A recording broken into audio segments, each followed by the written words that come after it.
Father, I ask once again the words of my mouth and the meditations of all of our hearts would be pleasing in your sight, O Lord, our rock and our Redeemer. Amen.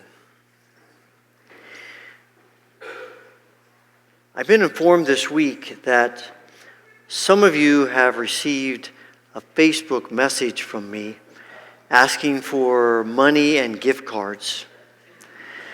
Now, on the surface of that is not a bad thing if you want to give me money and gift cards. I'm perfectly okay with that. Will not argue with you for a moment about that. So just want to make that part of it clear, all right? That's always a good option. Actually, of course, I didn't send those out to you. Those are scam types of things. And, I would never solicit those kinds of donations from you in that way. So just know that. If you get that, just at the risk of you misunderstanding me, don't pay attention to what you think I said. All right? I'm just about that. Only about that. Not about anything else. Just about that. I was thinking about that, and it strikes me that sometimes things aren't as they seem. And when people read the Bible, sometimes they think they know what it is, but they don't because they haven't really spent time reading it. Because there are a lot of people who have a minimal, if any, understanding of the Bible who think that the Bible is about perfect people and perfect families doing perfect things. And all you have to do is read Genesis, and you discover very quickly that that is the furthest thing from the truth.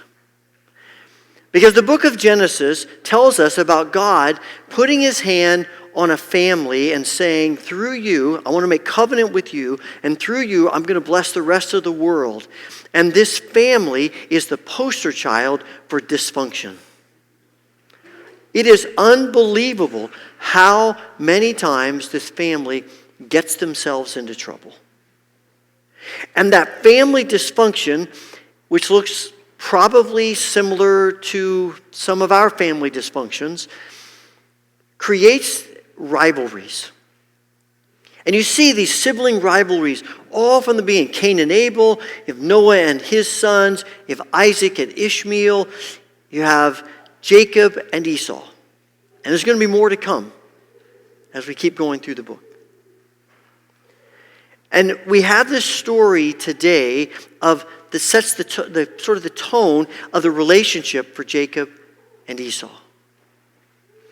Now, the rivalry that these two sons have is probably rooted in the fact that no one ever is going to ask their parents to lead a parenting seminar. It's not going to happen. I mean, when you read the description of these parents, you get this sense. They say the boys grew up. Esau became a skillful hunter, a man of the open country. Jacob was content to stay at home among the tents. Isaac, who had a taste for wild game, loved Esau. Rebekah loved Jacob. Wow. The writer is telling us of this difficulty that the parents have with these two boys. And Isaac gravitates toward Esau, Rebekah gravitates toward Jacob, and you get the sense, we don't really know why Rebekah and Jacob are close, but we hear, the writer says, the reason Isaac loved Esau was for what Esau could do for him. Esau could catch and make the kind of food that Isaac loved. And because of that, he loves him. And man, it's just such a warning to us about not just parent-child relationships, but all of our relationships, that we have a tendency to connect with people and love people because of what they do for us. Instead of, they're just people to be loved. That doesn't mean we're going to have something in common with everyone. We're not going to be best friends with everyone. But there is this sense that we need to be so careful about the way we might manipulate or think about people as people we can use, instead of as people we can be in relationship with and love. These two boys, despite their rivalry, they're miracle babies. For 20 years, Isaac and Rebekah have been trying until finally, after 20 years, there is joy in their home. Rebekah discovers she's going to have a baby. And then she finds out she's going to have two babies because they're fighting with each other. It probably shouldn't surprise us that one of the most famous incidents in Jacob's life is him wrestling with God because he starts practicing when he's in the womb. He is a wrestler. And the babies are born, and Isaac and Rebekah do exactly what we do, they name them. Most of us probably have a tendency to name our children, or at least have a pretty good idea of the name we're going to choose before the children are born. In the biblical world, parents seem to name their children after the children are born. That feels to me like a lot of stress. Come up with a name after they're born. But a lot of it has to do with the circumstances, things going on. Sometimes God gives them names, and often it's characteristics. And that's what you see here. So, and it seems to me that Isaac and Rebekah miss a golden moment here in choosing a name. It seems like they miss it because the author says, when the time came for her to give birth, there were twin boys in the womb. The first to come out was red. His whole body was like a hairy garment. And so they named him Harry. I mean, it just seems perfect, doesn't it? They missed it. Actually, they do name him Harry. Because the Hebrew word you hear sounds like, the word they use sounds like Esau. It sounds like the Hebrew word for hair. And Jacob's name sounds like the Hebrew word for heel. Because when he comes out, he's got a hold of his brother's foot. And they name him that. And into this family of struggling relationships, come these two boys. And they do tend to take after the characteristics of their parents.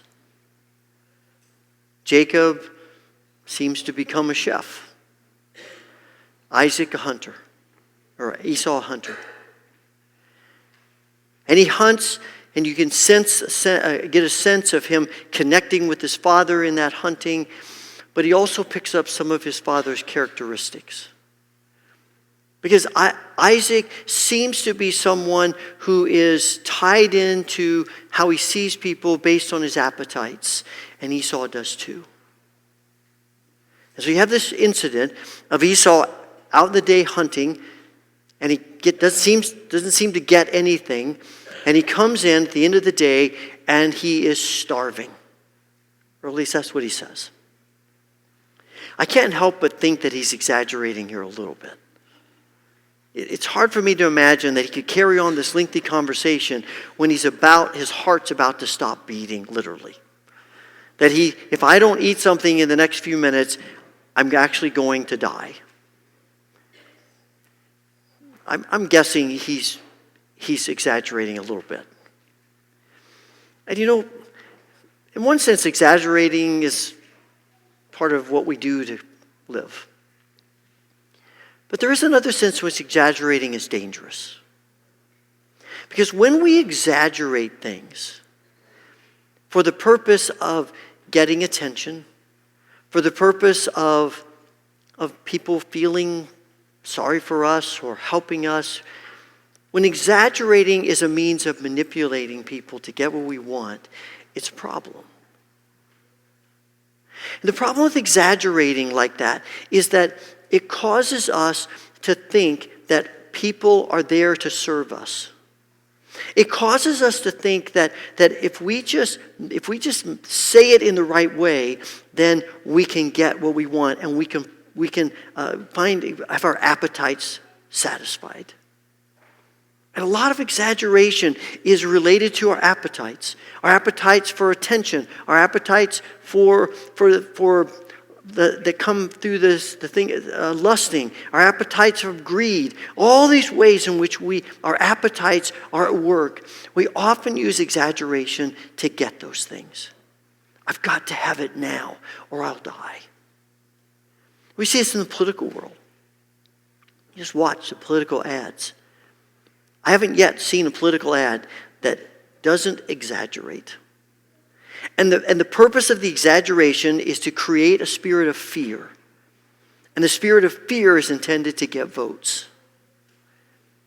And I think the people who make the ads have learned how to manipulate people to get what they want. And they take what we are tempted to do on a small scale and they do it on a grand scale. But in a sense, it's kind of the same thing. And Esau is so enamored with his appetites that I don't know if he even realizes he's exaggerating. It can become such a part of our life, we only realize we're doing it. And when Esau says to Jacob, give me some of that red stuff, that red stew, he actually, in Hebrew it says, give me some of that red. He doesn't even use the normal word for stew. And you almost get the sense that his appetites, his passion, his desire for this food is so great that he can't hardly get the words out. It's just this, you can just feel the passion in the words and the way he says it. And you just got to have it now. And the problem is, what Esau's trying to do is he's trying to manipulate a manipulator. It's tough to manipulate a manipulator.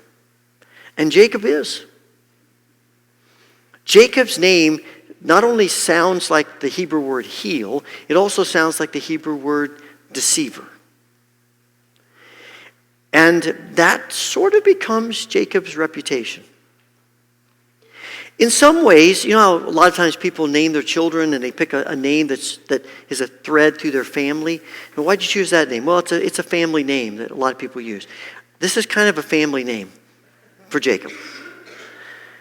His mother is the one who convinces him a little bit later in chapter 27 to disguise himself, to look and to smell like Esau. And he goes in and he tricks his blind father into giving him the blessing. Of course, when Esau finds out, he says to his father, isn't he rightly named? I don't think he means he's talking about grasping the heel at that point. Isn't he rightly named? And then Esau gets mad and he threatens to kill Jacob, and Jacob runs. And his mother says, go to my family. And so Jacob makes the trip back to Paddan Aram, and he finds his mother's brother Laban. And he sits down with Uncle Laban, and Laban says, tell me your story. And Jacob tells him the story. And I assume Jacob tells him about this incident with the stew, that Jacob tells him about tricking his father. And Laban's listening to all this, and when Jacob is done, Laban sits there and says, yep, you're one of us. I see the family resemblance. There it is. And as long as Jacob is with Laban, they are continually manipulating and deceiving each other. So the moral of this story is not, don't be like Esau and be so filled with your desires that you do crazy things, but be like Jacob, who is continually manipulating and deceiving people. They're both missing the point. But the heart of the story is really about Esau. And Esau is willing, as it says at the very end of it, it says Esau despised his birthright. The birthright is the eldest son's part of the family inheritance. And it's a double portion from what everybody else gets. So if there are two sons, it's not divided in half, it's divided in thirds. And the elder son gets 2/3 and the younger son gets 1/3. In some families, the elder son gets everything. It is everything the father has. You get the majority amount of that. It is the inheritance. It's the future. And Esau is so enamored by his appetites and his passions, he's willing to mortgage his future. That's what happens when we get wrapped up in our appetites and our passions. John writes in his first letter, talking about the lusts of the flesh and the lusts of this world. We tend to think of that as things of the body, like food or sexual things and that kind of thing. And it is that, but it's so much more than that. One of the temptations we have with our passions is greed. That we'll do anything to get more money. We'll do anything to get the material possessions that we long for.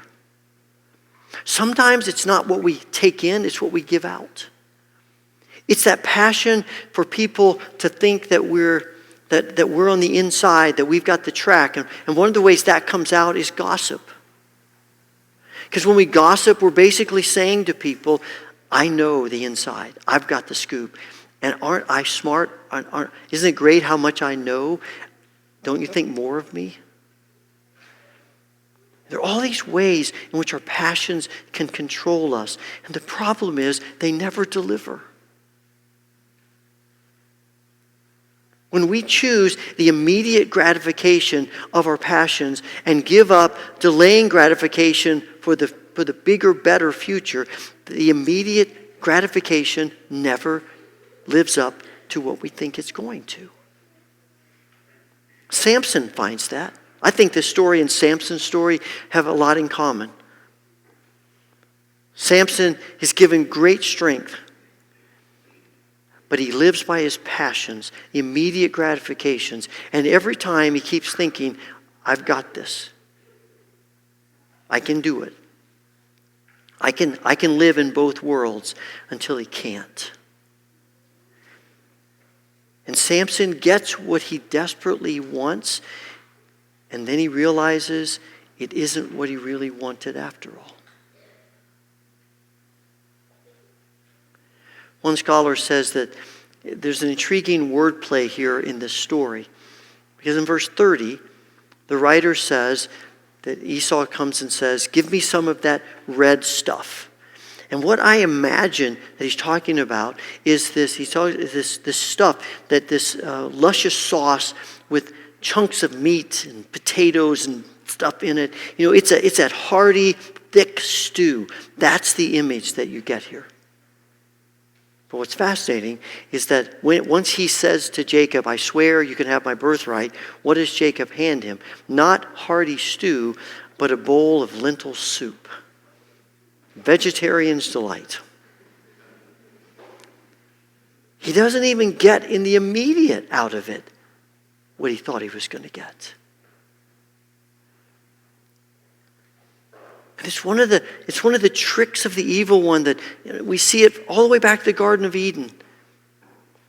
If you eat of the tree, you'll have knowledge.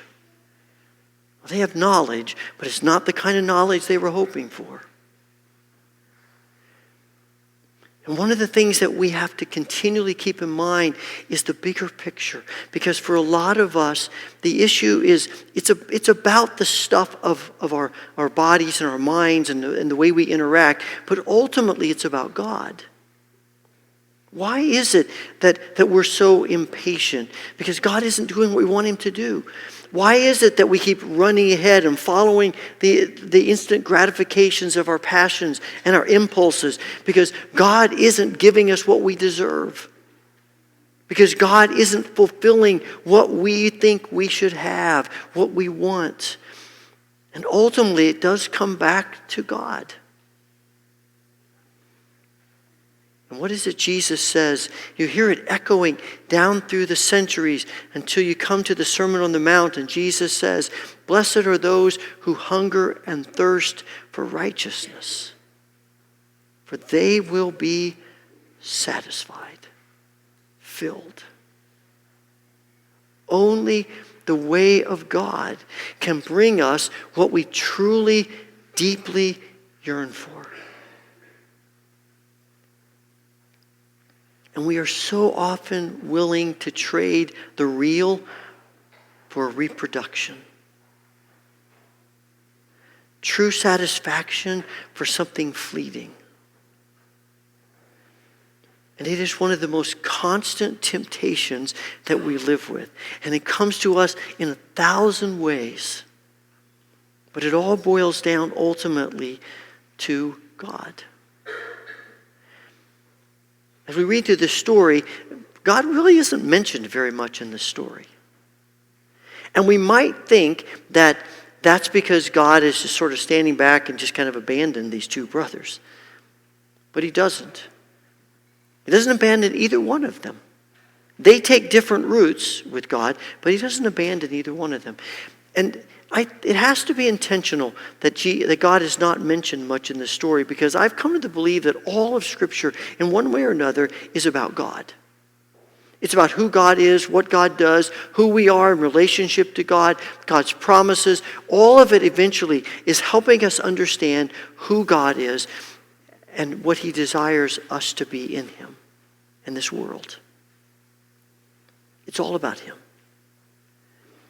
And so for God not to be mentioned doesn't mean he's absent from the story. It means he's working behind the scenes.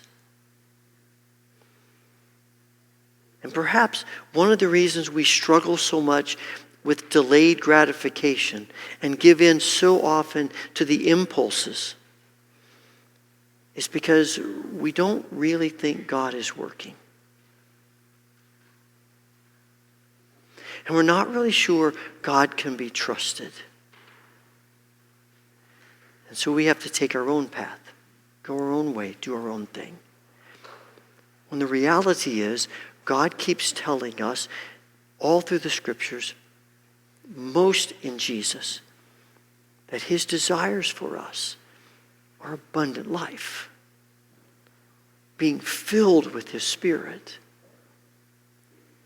giving us the satisfaction of being his beloved children and living in that. I was thinking, even just this morning, I was thinking about this. I remember a time when I was with a friend of mine, and we were in his car. He was driving, and he was getting low on gas. And he pulled into a gas station, and he looked at me, and he realized he didn't have any money. And he looked at me, and he said, "Hey, can you loan me $10 so I can get gas?" And I kind of looked at him. You know, we're in high school. I don't have a lot of money to begin with, and I'm looking at him, and he looks back at me and he says, "Hey, you can trust me. I'm good for it." And I thought, well, all right. And I did, and he was. Here's what I want to say to us today. You can trust God. He's good for it. Father, may that truth be implanted deep in each of us through the grace of Jesus Christ. Amen.